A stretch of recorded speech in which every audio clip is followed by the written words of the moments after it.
nós aqui, né, mais uma vez com o quadro A Voz do RH, um quadro que permite e convida as pessoas a falarem, a soltar a sua voz. Um quadro para liderança, um quadro para gestor, um quadro para colaborador, em parceria com a Inova RH. E eu sou a Adriana Carvalho e estou aqui hoje com duas mulheres fantásticas, com duas mulheres extraordinárias, Carol e Patrícia, mulheres especialistas em felicidade, mulheres especialistas em desenvolver pessoas, psicólogas, mulheres que transformam através da sua voz. A Voz do RH com a Adriana Carvalho na data especial para Janeiro Branco. E quando a gente fala de Janeiro Branco, a gente tem aí um tema que preocupa muito as empresas e muitas empresas não se deparam com burnout, né? Eu vou começar aqui com a Carolina Quintino falando o que é síndrome de burnout. Adriana, primeiro quero agradecer muito esse convite, a possibilidade de estar aqui, de estar junto com a Paty para esse programa que tem uma importância tão grande, que é a Voz do RH. E falando sobre síndrome de burnout, é importante a gente entender primeiro a palavra síndrome. Síndrome significa que o conjunto de sintomas que aparecem são compatíveis também com outros diagnósticos. Então é importante a gente entender isso, né? E burnout está relacionado às questões de trabalho. Então esses sintomas, esse transtorno gerado pelas condições de trabalho. E aí, quais condições de trabalho? A gente até pode utilizar o ProArt, que é um instrumento validado cientificamente para fazer os mapeamentos de riscos psicossociais, para a gente entender esse impacto, né, na saúde do colaborador. Então, o primeiro é em relação à organização do trabalho. Como é que está o ritmo de trabalho? Então, o ritmo de trabalho também pode interferir, né, e adoecer o colaborador. E claro, esse ritmo é um ritmo acelerado de forma frequente, não é de vez em quando, né? E claro, a gente sempre vai ter picos, mas a importância da gente ter as faltas. Como é que está a relação também de trabalho? Como é que é essa liderança? Será que é uma liderança mais individualista? Assédio também, um ambiente com assédio. E também a falta, às vezes, de sentido no trabalho. Então, muitas vezes pode dar uma despersonalização, a pessoa começa a se desconectar daquele ambiente, né? Gerar esses sintomas emocionais, né? E o impacto, muitas vezes, social. E você sabe o que me faz pensar? Que não se falava em burnout antes da pandemia, né? E eu conecto muito porque as empresas reduziram muito na pandemia e eles enxergaram que uma pessoa dá conta. Porém, dar conta hoje é justamente muito essa fala, volume de trabalho. As pessoas hoje elas brigam contra o tempo, elas trabalham excessivamente e quando elas entram em burnout, elas nem se percebem. E é por isso que eu vou trazer a pergunta para a Patrícia Poloni. Quais são os primeiros sinais que os colaboradores costumam apresentar, Paty? Os principais sinais aí incluem irritabilidade, a falta de sentido, alguns sintomas físicos, esse distanciamento emocional, lapsos de memória também fazem parte aí desses sintomas, né? A sensação de baixa realização, então eu não me percebo, né, conseguindo ter uma performance, conseguindo fazer as minhas entregas. Esses são os principais sintomas, aí, sinais, né, que os colaboradores acabam trazendo. Mas a falta de sentido e a falta de propósito é algo que a gente percebe que contribui muito, né? Então essa desconexão que a Carol trouxe e o quanto isso fragiliza o vínculo e compromete a saúde mental do colaborador. Então é muito sistêmico, é multifatorial, são muitos sinais, né, que o colaborador pode dar e o quanto a gente tem que estar atento a isso, né? A liderança atenta à sua equipe, mas nós também atentos aí a nós mesmos e ao outro. E eu sempre gosto de pedir para as pessoas refletirem e convidarem a olhar para si e pensar como é que eu estou hoje, qual é o meu estado atual. Eu tenho vontade de trabalhar, eu tenho ânimo, eu tenho vontade de estar em equipe, eu gosto de participar dos rituais da empresa. é super importante fazer essa pergunta. E também a liderança ela tem que observar. Né? E por isso, Carol, me diga uma coisa, né? Diante desse cenário, né? Diante de algo que a empresa observa que o colaborador está diferente, começa a apresentar esses sinais. Qual é o papel da empresa? Né? Qual é o papel da organização? Qual é o papel do líder nesse sentido? E a empresa, ela pode ser muito promotora de saúde mental. Quando a gente percebe a definição aí de saúde mental, olhando para essa definição, segundo a Organização Mundial da Saúde, é um estado de bem-estar no qual o indivíduo pode aplicar as suas habilidades. Então, uma empresa, né, que favorece que seus colaboradores possam aplicar as suas habilidades. Saúde mental também é conseguir se recuperar das estressores rotineiros. Então, é o papel da empresa também olhar para esses ritmos de trabalho, a oferta de recursos, não apenas os recursos materiais, mas também os recursos de pessoas para a realização desse trabalho.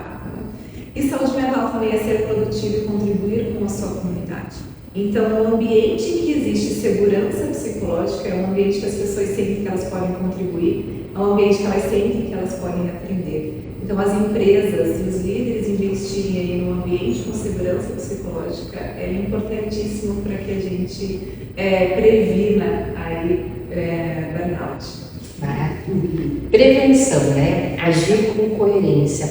E nós percebemos que hoje tem muitas empresas que conseguem se antecipar e agir com coerência, mas tem muitas empresas que não estão preparadas, né? Que o foco é só o lucro, rendimento e resultado, né? Mas colaborador que não é feliz, colaborador, né, que está doente, está com burnout, a tendência é reduzir, né, o processo dele de resultados propriamente dito, né?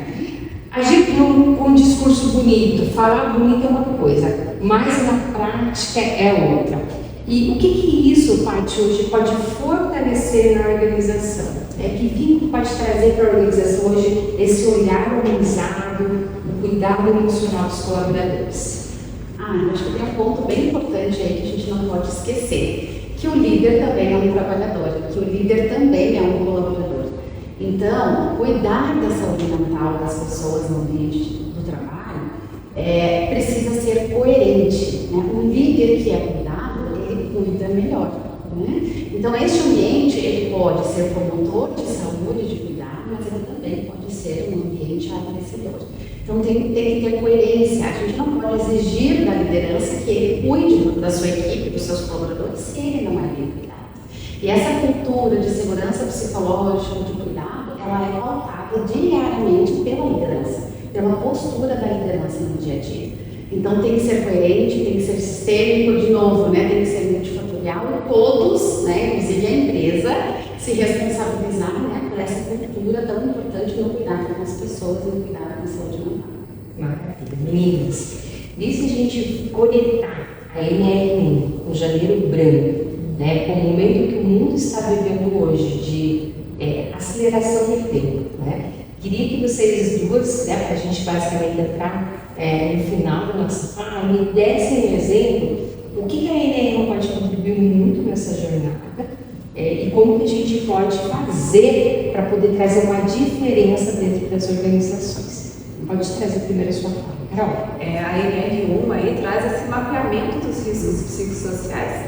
Então, essas 4 dimensões de olhar para a organização do trabalho, a empresa saber como está a organização, a percepção do colaborador em relação a isso, né? Aos estilos de gestão, os danos relacionados ao trabalho, né? E o sentido também relacionado ao trabalho. Então, fazer este mapeamento, né, pode dar indicadores aí para a empresa do que ela pode investir, o que inclusive já está funcionando, né? Para que ela promova cada vez mais saúde para ela mesma, né, e para todas as pessoas que estão envolvidas. Da voz mesmo, né? Acho que a NR da voz, a gente está com esse tema de voz. Bom, você trouxe a questão da sustentabilidade, né? Eu vejo que essa atualização da NR1 que dá as diretrizes para todas as outras NRs, trazendo agora a obrigatoriedade das empresas de fazer a avaliação, ela faz com que a empresa seja muito mais sustentável para todos. Não olhando só para uma sustentabilidade econômica, financeira, mas principalmente humana.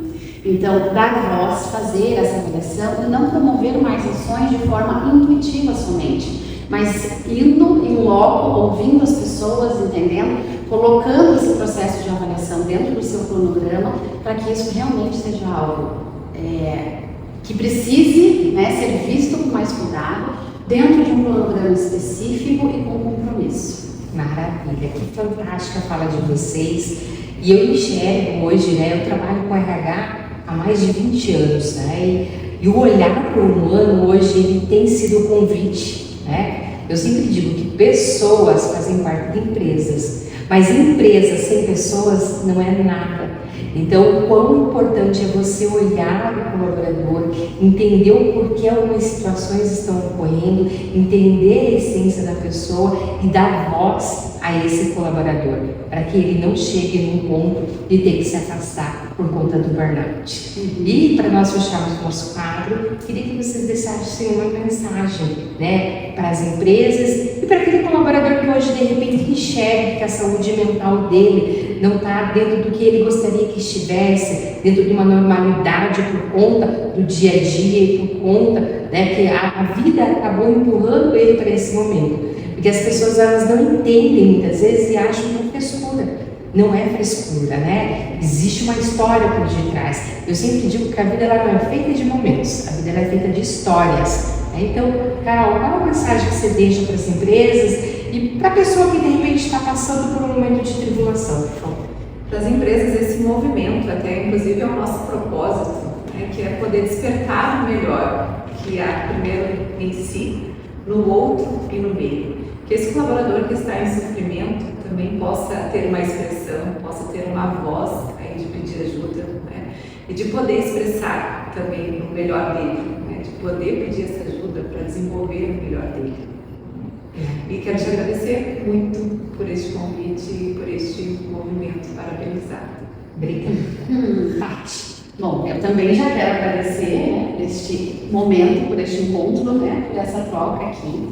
E o que eu desejo é que esse diálogo de fato se torne prática, que juntos a gente possa construir ambientes mais saudáveis, onde as pessoas tenham um propósito e que elas não entrem em sofrimento.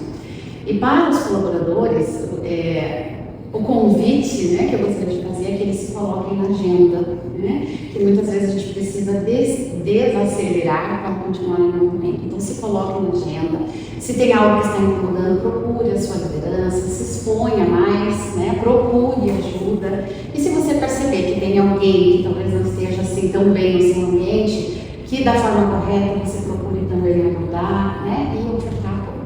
Maravilha, obrigada, Paty. Estamos aqui com duas mulheres incríveis que sabem olhar para pessoas, que sabem entender pessoas, mas que principalmente sabem movimentar algo para conduzir elas a saírem desse momento para um momento ainda muito extraordinário.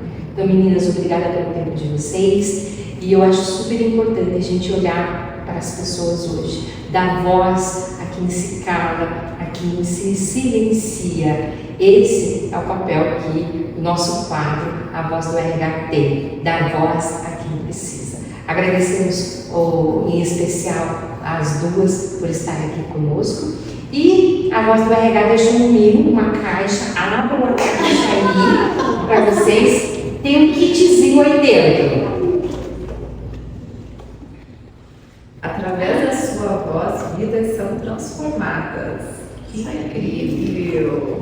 Bom, tem um chá de camomila, né? Para trazer essa pausa, essa calma, para que a sua voz consiga se permitir falar e se cuidar. Também temos. Nem só arrepiada. A nossa caneca, vamos usar esse chá para que vocês possam sempre permitir que essa voz saia e transforme vidas. E também acho que tem mais um. Gente, que o lacinho é branco? Janeiro. Olha! E algumas bananas de gengibre que ajudam também a cuidar de vocês mesmos. Um autocuidado para vocês. Cuidar dos outros é bom, mas cuidar da gente vem em primeiro lugar. Então, meninas, obrigada pelo dia de hoje, pelo bate-papo. Foi muito bom ter vocês aqui. Agradecemos imensamente também. Obrigada. Muito obrigada, Ana, pela parceria e por ser tão inspiradora para nós. Obrigada, meninas.